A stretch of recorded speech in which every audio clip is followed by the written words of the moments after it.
of Today with Pastor Jay. And today I have a very interesting guest, an 85-year-old guest. So this is going to be interesting. You got to tell my age, right? Yeah, I just did. I can't hear. Can you turn the volume up? Yeah, that's why. Hello, test 1 2. Is that Okay. better? Hello, world. Okay, there we go.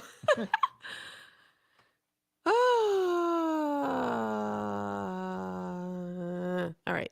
You ready?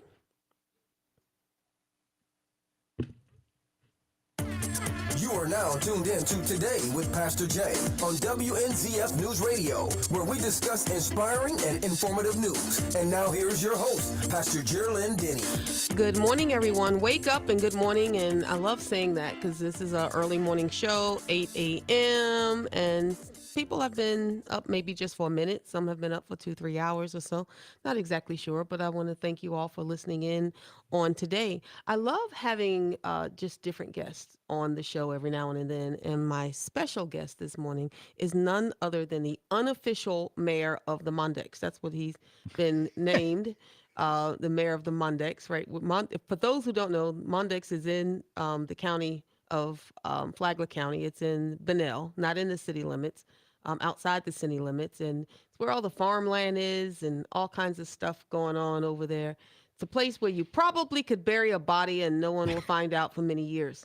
Or a pig could eat you up and then there's no evidence, whichever. But that's the Mondex here, and people call it the country. And Gary Welch, it's 85-year-old resident of the Mondex. Been in Flagler County. Gary, how long you been in Flagler County now?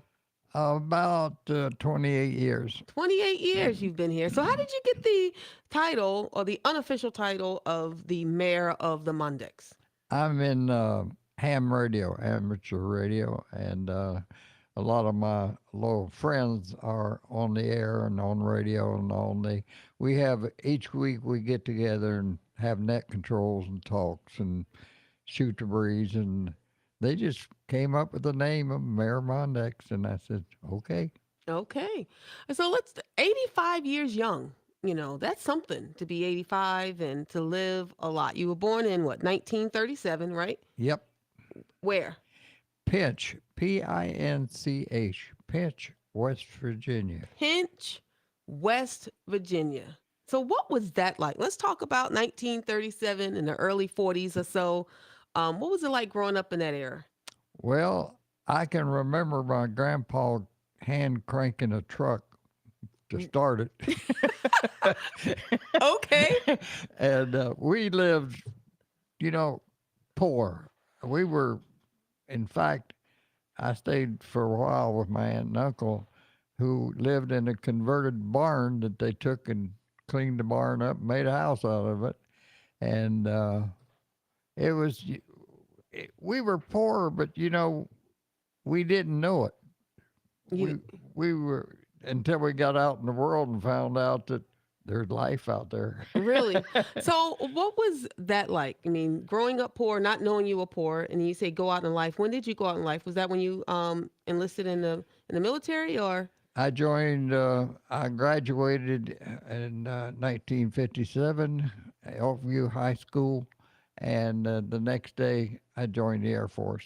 And best decision I ever made in my life. I did not want to be a coal miner or something, or Is that oil. what they did in Pinch? Well, oil rigs, a lot of oil rigs and oil and coal mine. Not so much coal mining, but some.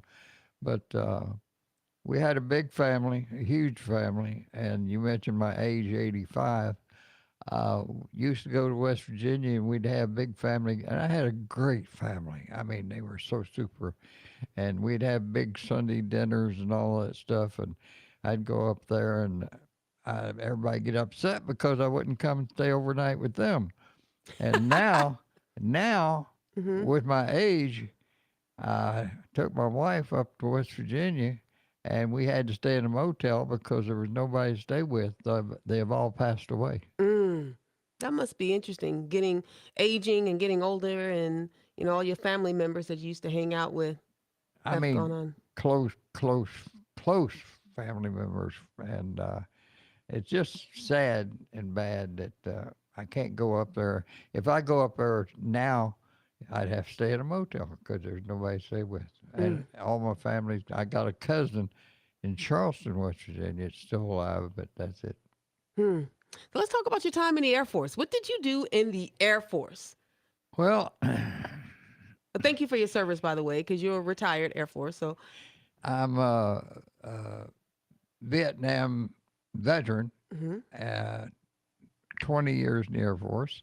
And I can't tell you everything, but You'd have to kill me if you tell me. Is it one of those things? yeah, but I was in communications. That's how I got in radio. But I was in radio and in communications, and it was very interesting. There was a lot going on and happening in the years that I was in it, and I enjoyed it very much.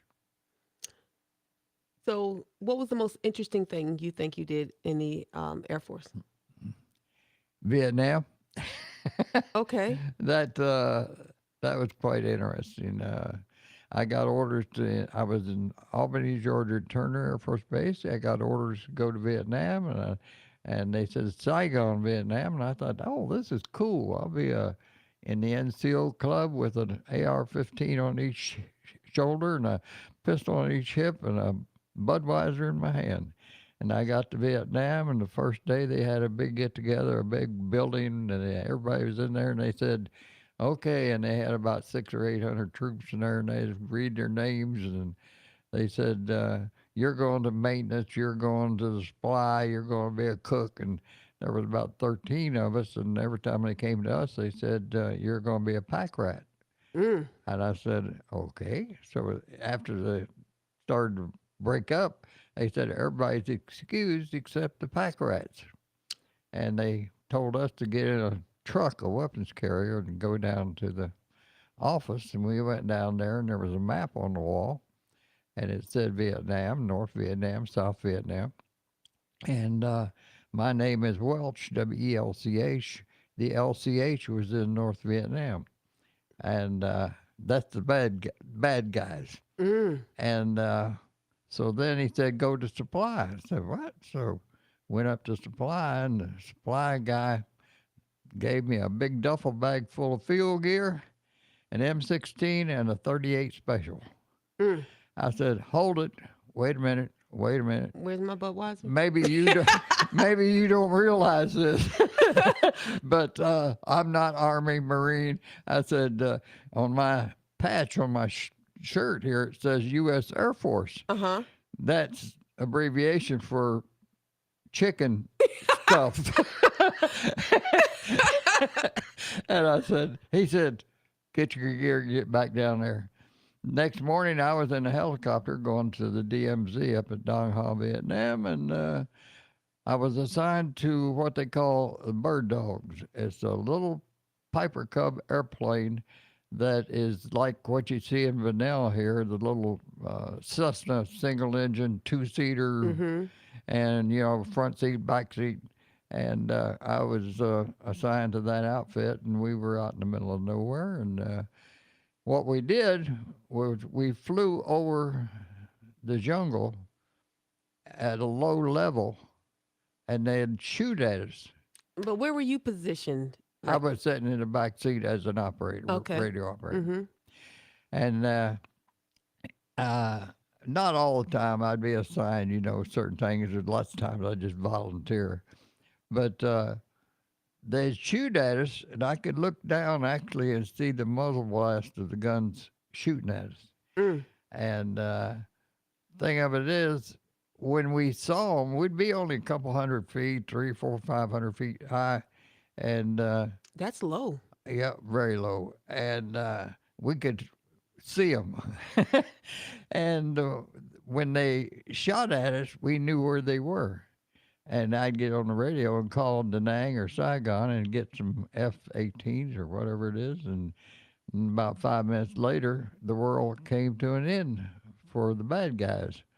And after a while, they quit shooting at us. We could fly over the jungle and they'd wave at us. I guess they figured, no, we ain't gonna shoot at them. No more. That's it. That's done. But one thing I want to mention about about Vietnam, a lot of people don't understand why we were there. Mm. Vietnam is north. It's got a DMZ. Like if you take Florida and run I-4 across, north of I-4 is the bad guys and south is good guys. Mm-hmm. And well, the bad guys came down and were going to take over South Vietnam. The communists were coming down to take it over. And so we as Americans went over there to help the good guys.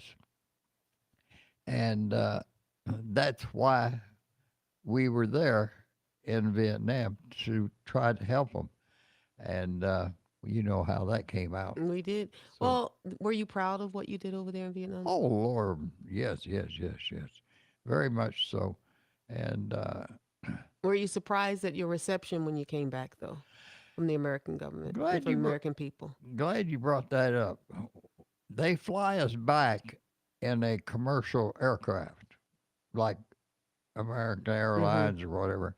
And there'd be a whole plane full of troops coming back from Vietnam. And the interesting thing, we left Vietnam, and when we get to a certain point, it's the point of no return. That means we got to keep going. We don't, if something happens, we don't turn around and go back. We go, excuse me, we go on to California. Mm-hmm.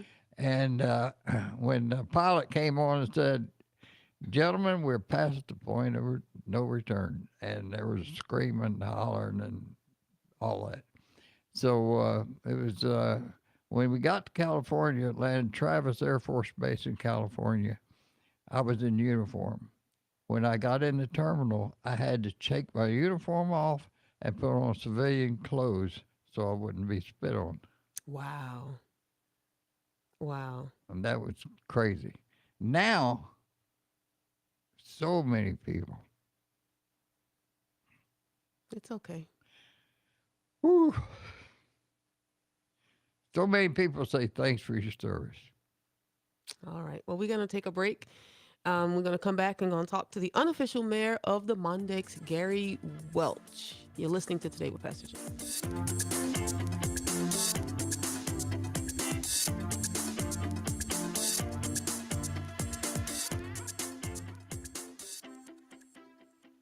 Water. And here's some tissue. Don't have me crying. Well, are we on the air? We're live here, but we're not on the air air. Oh, okay. But that's Something, okay. something I wanted to say. What do you want to say? Is it something that needs to go on the air? Yeah. Okay. All right. All right. We'll come back in then. Welcome back. Welcome back. Thank you for listening to Today with Pastor Jay. I want to give a shout out and a thank you to Steve Verrier. Thank you for sponsoring Today with Pastor Jay. Go to thefloridamortgagecenter.com, thefloridamortgagecenter.com, and get yourself a new mortgage, refinance, whatever it is you want to do. And do some of that. So, Gary. Yeah. You good now? I'm good. Well, if you know me real well, I do. and I don't know about real well, but yeah. pretty well. I'm sure there's some stuff over there. Well, as you know, I get emotional over a commercial of My Pillow. So You get emotional over My Pillow commercial. Okay. Nothing wrong with that. anyway, here we are. Yes. What next? Well, I thought you had something during the break. No, you said there was something you wanted to share. That's what I was going to say. Oh, you're going to say that you're emotional? Okay. Well, it's been interesting getting to know you, 85 years. Let's talk about television. You remember what technological advances that you've seen during your lifetime that you go, wow, I wish I had this when I was a kid? When I was in high school at 9th, 10th, 11th grade, as I mentioned, I stayed with my aunt and uncle Mm-hmm. in West Virginia, in Pinch, West Virginia, and thanked them for helping me. My mother needed assistance with taking care of me. So we had no TV. Mm-hmm. Then we had the outhouse out back. Well, you sure make up for the no TV now, don't you? But we'll get to that in a minute. But go ahead.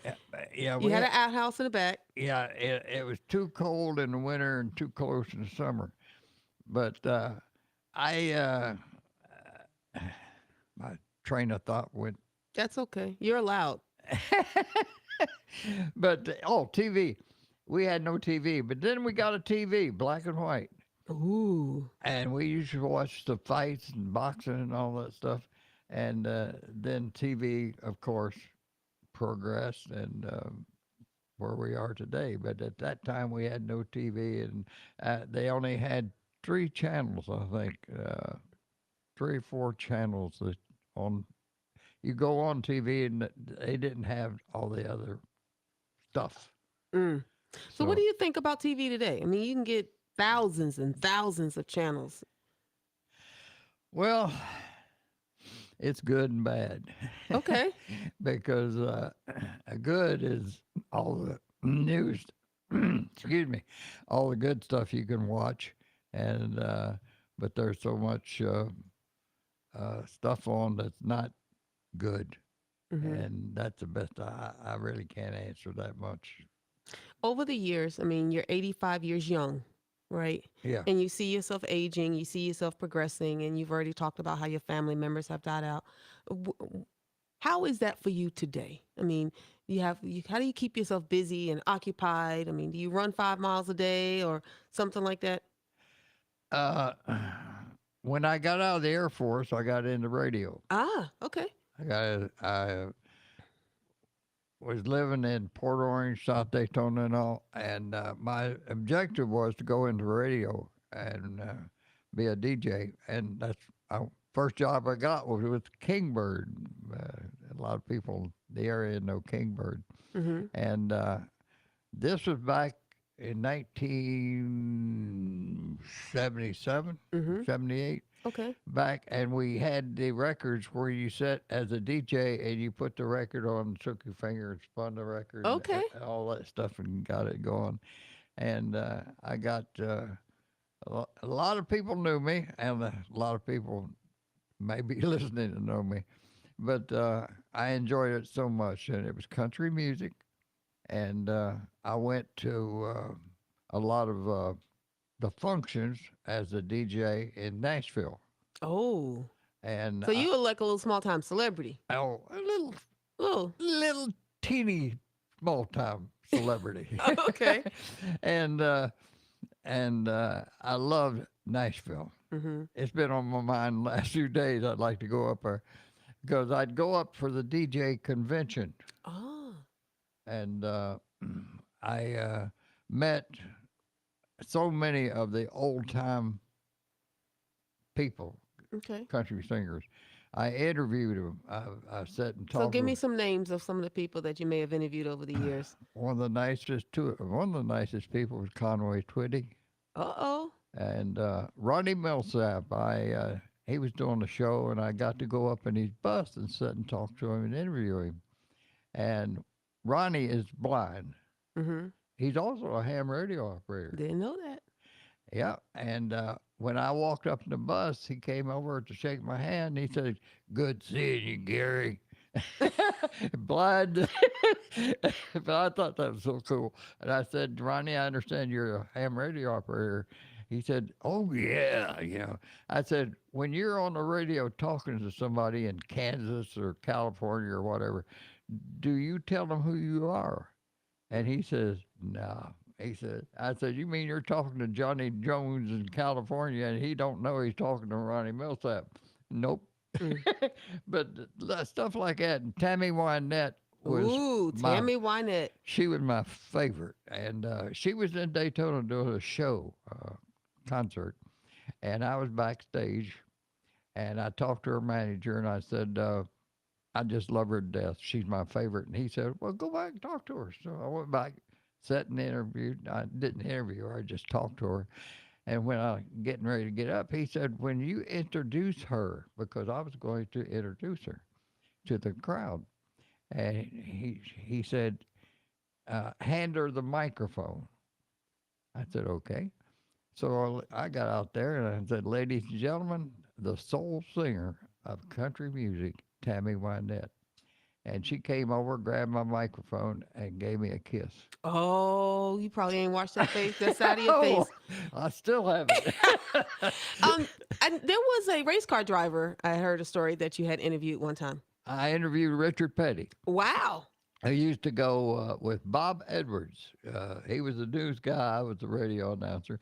And we'd get up early in the morning, go out and sit up at a motor home and get ready to broadcast the race. And I saw Richard Petty and I was talking to him, walking. We was walking down the Mm-hmm. strip. And I said, Richard, and his son at the time was racing. Mm-hmm. And what was his name? I can't think of it. But oh man. But I said, Richard, when you're going down the highway there around the track, 200 mile an hour and all, and you look up and see your son in Mm-hmm. front of you, does that make you feel good? And he said, Gary, the only bad thing is you said he's in front of me. That's pretty good. All right, interesting life. We got to take another break. Don't go anywhere. Don't touch that dial. You're listening to Today with Pastor Jay.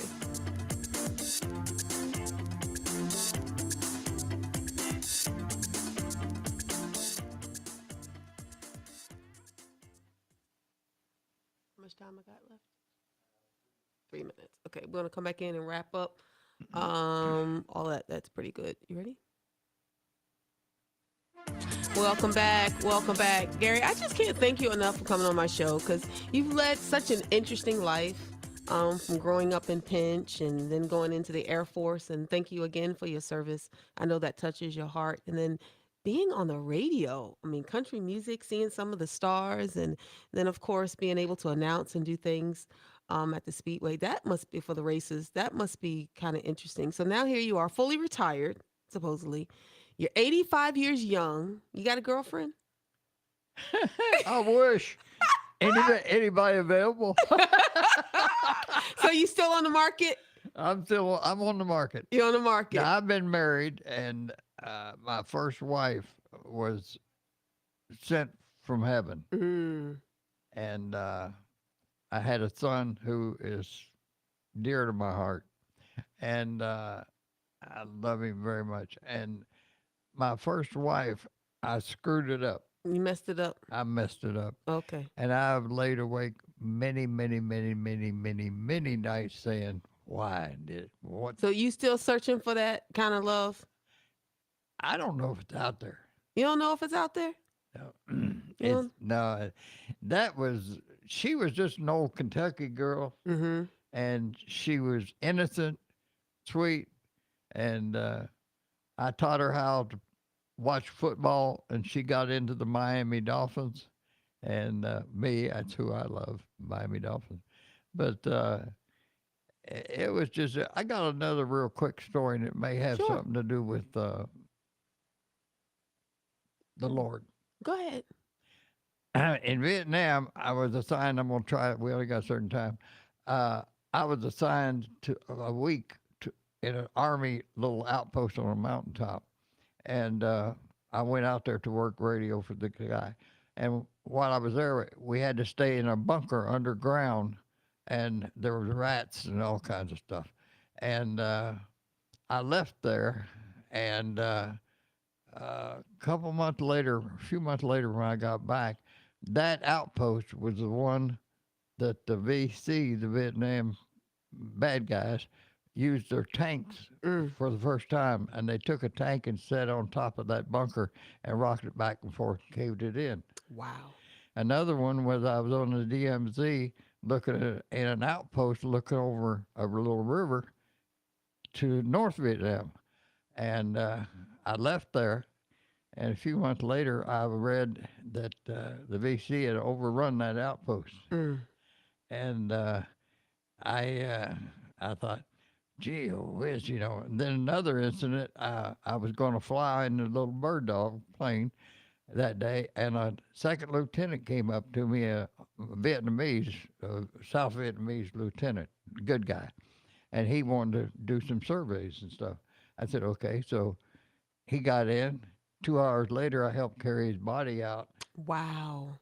because he had been hit where I was sitting. Now, not saying I was going to be there. I Right. could have been anywhere, But I remember him laying there looking down. And his watch was still ticking, running, and he had a wedding ring on. Mm.